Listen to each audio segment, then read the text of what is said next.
नमस्कार दोस्तों, स्वागत है आपका आपके ही channel Abhishek Gupta PGI vlog में। तो ये हमारा दूसरा दिन है इम्पोर्टेंट क्लास, जो कि जीपीजीआई हॉस्पिटल अटेंडेंट से रिलेटेड जो इम्पोर्टेंट क्वेश्चन है उसको लेकर के मैं आ गया हूँ आपके बीच। अगर अभी तक आपने हमारे चैनल को नहीं सब्सक्राइब किया तो चैनल को सब्सक्राइब कर दें, ताकि मुझको एक मोटिवेशन मिल सके तो और आप लोग के लिए ज़्यादा से ज़्यादा क्लास ला सकें। तो जिसने अभी तक चैनल को नहीं सब्सक्राइब किया, चैनल को सब्सक्राइब कर ले, क्योंकि हमारे यहाँ पे फ्री क्लासेस चालू हो गई हैं। इसका कोई भी चार्ज नहीं लिया जाएगा। अगर आप लोग को इसका नोट चाहिए तो मैं आप लोग को अपना टेलीग्राम आईडी दे दूँगा।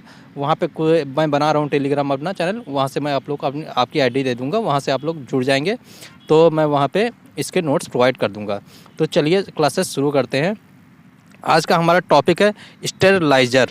स्टेरलाइज़र क्या होता है, जो कि स्टेरलाइज़र अगर आप लोग बात करें कि हॉस्पिटल में उसका क्या उपयोग होता है स्टेरलाइज़र का, तो स्टेरलाइज़र एक ऐसा उपकरण या मशीन कह सकते हैं। जैसे अगर आप लोगों ने घर में देखा होगा, कुकर देखा होगा, तो कुकर टाइप में एक मशीन होती है जो हॉस्पिटल में जो यूज़ होती है।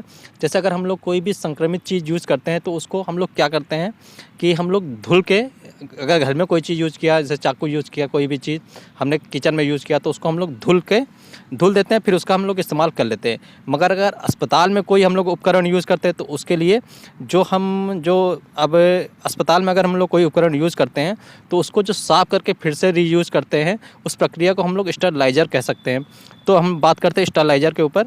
स्टेरलाइज़र एक ऐसा उपकरण या मशीन है जिसका उपयोग हम सूक्ष्म जीवों या माइक्रो ऑर्गेनिज़म जैसे बैक्टीरिया, वायरस, फंगस और उनके बीजाणु को पूरी तरह से ख़त्म करने के लिए हम लोग उसका उपयोग करते हैं।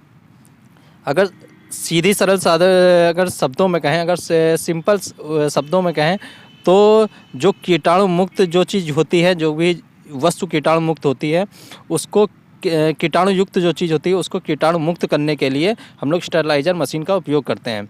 इसका मुख्य उद्देश्य होता है कि इन्फेक्शन और बीमारियों को रोकने के लिए, इसका प्रसार प्रचार रोकने के लिए हम लोग स्टेरलाइज़र का यूज़ करते हैं। ठीक है।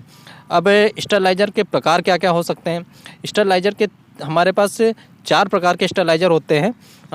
2 स्टेरलाइज़र जो 4 प्रकार के होते हैं। पहला स्टेरलाइज़र होता है स्टीम स्टेरलाइज़र, जो कि इसको हम लोग ऑटोक्लेव मशीन कहते हैं। अगर एग्ज़ाम में इसका एमसीक्यू आ सकता है कि ऑटोक्लेव मशीन का तापमान क्या होता है, तो हम लोग को उसके बारे में बता दें। जो ऑटोक्लेव मशीन का जो तापमान होता है उसमें 121 डिग्री सेल्सियस से 15 पीएसआई जो उसका तापमान होता है। 15 पीएसआई मतलब उसमें जो भाप का उपयोग करते हैं वो 15 पीएसआई का उसमें 15 पीएसआई का उसमें ताकत लगती है, या तापमान या भाप कह सकते हैं। और यह आमतौर पर अस्पताल में सर्जिकल जो आइटम होते हैं, जैसे जो भी सर्जिकल आइटम होते हैं उनको, सर्जिकल औजार होते हैं उनको साफ़ करने के लिए, कीटाणु मुक्त करने के लिए यूज़ किया जाता है। दूसरा स्टेरलाइज़र कौन सा होता है, ड्राई हीट स्टेरलाइज़र होता है। इसमें क्या होता है, ये गर्म, जैसे हम लोगों ने घर में देखा होगा जो गर्म हवा निकलती है, जो लेडीज़ लोग यूज़ करती हैं बाल सुखाने के लिए, वो उसको क्या कहते हैं, नाम नहीं याद आ रहा है, नाम नहीं क्लिक हो रहा है। तो जो लेडीज़ लोग बाल सुखाने के लिए, उसी तरह का ये होता है ड्राई हीट स्टेरलाइज़र। इसमें गर्म हवा का उपयोग करके हम लोग गर्म हवा का उपयोग करके उन चीज़ों के लिए गर्म हवा का यूज़ करके हम लोग चीज़ों को स्टेरलाइज़र किया जाता है। जैसे उसमें कौन कौन से हो गए, कांच के बर्तन हो गए या पाउडर हो गया। ठीक है। अब नेक्स्ट स्टेरलाइज़र कौन सा होता है हमारा, यूवी स्टेरलाइज़र होता है। यह पराबैंगनी किरणों का उपयोग करके हवा या सतहों को साफ़ करता है। आजकल घरों या मोबाइल या मास्क को साफ़ करने के लिए भी छोटे यूवी बॉक्सेस होते हैं। जैसे आप लोगों ने देखा होगा, जब आप टेम्पर गार्ड होता है, जो मोबाइल के ऊपर स्क्रीन गार्ड लगाया जाता है, जो ये आप लोगों ने देखा होगा आजकल नया जो कर्व वाले स्क्रीन गार्ड होते हैं, उसमें जिस चीज़ का हम लोग उसको सुखाने के लिए यूज़ करते हैं, यूवी लाइट का यूज़ करते हैं। उसी तरह जो यूवी स्टेरलाइज़र होता है उसमें पराबैंगनी किरणों का उपयोग करके पराबैंगनी किरणों को यूज़ करके औजारों को साफ़ किया जाता है। ठीक है। नेक्स्ट स्टेरलाइज़र कौन सा होता है हमारा, केमिकल स्टेरलाइज़र होता है। इसमें विशेष गैसों या तरल या रसायनों का उपयोग करके उपकरणों को साफ़ किया जाता है। जो इसमें इस जो केमिकल स्टेरलाइज़र होता है, इसमें उस तरह के उपकरणों का यूज़ किया जाता है जो गर्मी को बर्दाश्त नहीं कर सकते, जैसे प्लास्टिक पाइप या संवेदनशील इलेक्ट्रॉनिक्स आइटम। ठीक, क्योंकि अगर हम उसको भाप वाले स्टरलाइजर में डाल देंगे या यूवी वाले स्टरलाइजर में डाल सकते हैं तो हो सकता है वो इलेक्ट्रॉनिक चीज़ या संवेदनशील चीज़ें ख़राब हो सकती हैं। ठीक है, अब हम इससे रिलेटेड जो कि हमारे एमसीक्यू हैं, स्टरलाइजर से रिलेटेड एमसीक्यू कौन कौन से हो सकते हैं वो मैं बताने की कोशिश करता हूँ, आप लोग को बताता हूँ कि उसमें कौन कौन से किस किस तरह के इसमें क्वेश्चन बन सकते हैं। आपको अगर अभी तक आपने हमारे चैनल को नहीं सब्सक्राइब किया तो चैनल को सब्सक्राइब कर ले। हो सकता है कि थोड़ा सा पढ़ाने में मैं थोड़ा सा अटपटा हूँ, क्योंकि मैं पहली बार इस तरह की क्लासेस पढ़ा रहा हूँ ऑनलाइन, तो और इसको पढ़ाने के लिए आप लोग को मेहनत भी काफ़ी करनी पड़ती है आप लोग के लिए। तो चैनल को सब्सक्राइब कर दें, चैनल को छोटी सी रिक्वेस्ट है आप लोगों से। तो थोड़ा सा बढ़ते हैं आगे। अब एमसीक्यू कौन कौन से हो सकते हैं, ठीक है। इसमें पहला क्वेश्चन बनता है कि अस्पतालों में सर्जिकल उपकरणों को स्टरलाइज करने के लिए सबसे भरोसेमंद और सामान्य उपकरण कौन सा है। तो मैंने जो सबसे पहला जो ऑप्शन बताया था ऑटोक्लेव, जो कि सबसे ज़्यादा अस्पतालों में यूज़ किया था। ऑटोक्लेव उच्च दबाव वाली भाप का उपयोग करता है जो कीटाणु और उनके बीजाणुओं को सबसे प्रभावी ढंग से नष्ट करता है। इसका नोट क्या हो सकता है कि यह उपकरण प्रेशर कुकर के सिद्धांत पर काम करता है। एक क्वेश्चन बन सकता है कि ऐसा कौन सा स्टरलाइजर है जो कि प्रेशर कुकर के सिद्धांत पर काम करता है, तो आप लोग बिना सोचे बिना समझे लगा दिएगा टिक ऑटोक्लेव। तो नेक्स्ट क्वेश्चन कौन सा है, ऑटोक्लेव में स्टरलाइजर के लिए सामान्य तापमान और दबाव क्या होता है। तो मैंने अभी आप लोग को थोड़ा सा बताया था कि 121 डिग्री सेल्सियस और 15 PSI का इसमें तापमान और दबाव होता है। ठीक है, कांच के बने बर्तन को स्टरलाइज करने के लिए आमतौर पर किसका उपयोग किया जाता है। तो अभी बताया था कि हॉट एयर ओवन का यूज़ किया जाता है। शुष्क गर्मी कांच के बर्तन के लिए सबसे उपयोग है, क्योंकि इसमें नमी नहीं रहती है, क्योंकि ये हवा को गर्म करके फेंकता है, इसलिए इसमें नमी नहीं रहती, इसलिए कांच के बर्तन को हम लोग इसको आसानी से इसमें स्टरलाइज कर लेते हैं। स्टरलाइजर और कीटाणु शोधन के बीच में मुख्य अंतर क्या है। तो पहले आपको बता दें, स्टरलाइजेशन बीजाणुओं सहित सभी सूक्ष्म जीवों को नष्ट करता है। ऐसे सूक्ष्म जीव जो हम अपनी आंखों से नहीं देख सकते हैं, बीजाणुओं को नहीं देख सकते, उन सबको स्टरलाइजेशन के माध्यम से हम लोग साफ करते हैं। यह प्रक्रिया पूर्णतः स्वच्छता सुनिश्चित करती है कि यानी कि अगर हम स्टरलाइजर कर रहे हैं, किसी को स्टरलाइजेशन कर रहे हैं किसी चीज़ का, यानी कि किसी भी उपकरण का, तो वहाँ पे कोई भी कीटाणु या बीजाणु नहीं रह जाता है। ठीक है, और जबकि यह कीटाणु शोधन, अब जो इसमें था कि ऑप्शन की कीटाणु शोधन क्या होता है। कीटाणु शोधन वह प्रक्रिया होती है, कीटाणु शोधन में अधिकतर हम कह सकते हैं कि कीटाणु शोधन में सभी बीजाणुओं को नहीं मार पाता है, और जो स्टरलाइजेशन होता है वो सभी बीजाणुओं को मार देता है। सीधे सरल शब्दों में यही कह सकते हैं।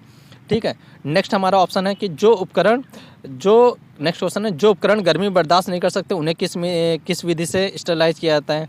जो भी हमारा उपकरण गर्मी बर्दाश्त नहीं कर सकते उसे केमिकल या गैस स्टरलाइजेशन के माध्यम से साफ करते हैं। ठीक है, जैसे नाजुक प्लास्टिक, इलेक्ट्रॉनिक उपकरण या रसायनों या गैसों का उपयोग करना सुरक्षित होता है। इलेक्ट्रॉनिक उपकरण और प्लास्टिक को लिए हम लोग को रसायन गैसों का उपयोग करना सुरक्षित रहता है, इसी के माध्यम से स्टरलाइज किया जाता है।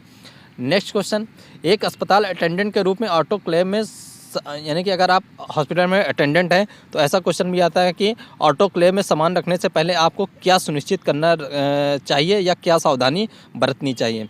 सामान को ठीक से साफ़ किया गया हो, सबसे पहले ये सावधानी रखनी चाहिए, और उसे सही तरीके से पैक किया गया हो, क्योंकि भाप में प्रवेश के लिए सही पैकेजिंग और प्रारंभिक सफाई अनिवार्य है। अगर आपने मान लीजिए आपने उसकी सफाई नहीं करी और उसको आपने भाप में रख दिया तो कीटाणु तो वहीं पे हैं, तो वो फिर उसी में ही घूम फिर के आ जाएंगे, इसलिए उसकी प्रारंभिक सफाई उसकी अनिवार्य है।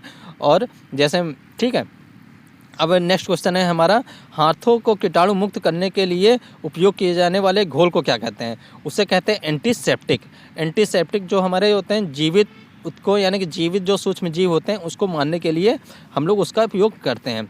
जैसे डेटॉल या सैनिटाइजर भी हमारा एंटीसेप्टिक के रूप में कार्य करता है, कि हम लोग जैसे कहीं से बाहर से घूम के आते हैं तो हम लोग अपना डेटॉल या सैनिटाइजर के से हम लोग अपने हाथ को साफ कर देते हैं। अभी आप लोगों ने देखा था कोविड के समय जो हर डॉक्टरों द्वारा कहा जाता था कि सैनिटाइजेशन करें, हाथ को सैनिटाइज करें, कहीं बाहर से आए तो आपको हाथ को सैनिटाइज करें, क्योंकि वो जीवित जो सूक्ष्म जीव हैं उनको मार देता है।